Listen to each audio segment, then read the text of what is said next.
আমি এই জনজাতিকৰণৰ বিষয়টোক সমৰ্থন কৰি আছো। এটো আজিৰ ষ্টেণ্ড নহয় আমাৰ।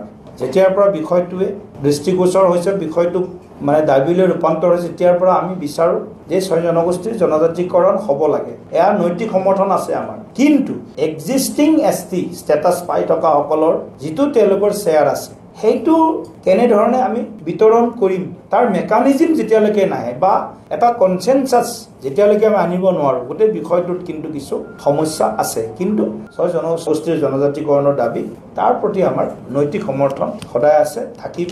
কিন্তু এক্সিষ্টিং এছটি ষ্টেটাছ পাই থকা সকলৰ তেওঁলোকৰ মনৰ ভাৱটোক কিন্তু আমি অধ্যয়ন কৰি এটা কনসেনসাস, এটা সকলৰ লগত আলোচনা বিলোচনা কৰি কামটো আগবঢ়াব লাগিব। গতিকে আন্দোলন আৰু অস্থিৰতা এইটো পৰিহাৰ কৰিবৰ কাৰণে আমি সকলোকে আহ্বান জনাই আছো। তথাপিও আন্দোলন কৰা সকলক আমি এইটোৱে কথাই ক'ম যে আমাৰ চৰকাৰ দায়বদ্ধতাৰে ৰাইজৰ বা জনগোষ্ঠীসমূহৰ যিবিলাক বিষয়, এই বিষয়বিলাকক খুব সংবেদনশীলতাৰে দায়বদ্ধতাৰে চিন্তা চৰ্চা কৰি আছে।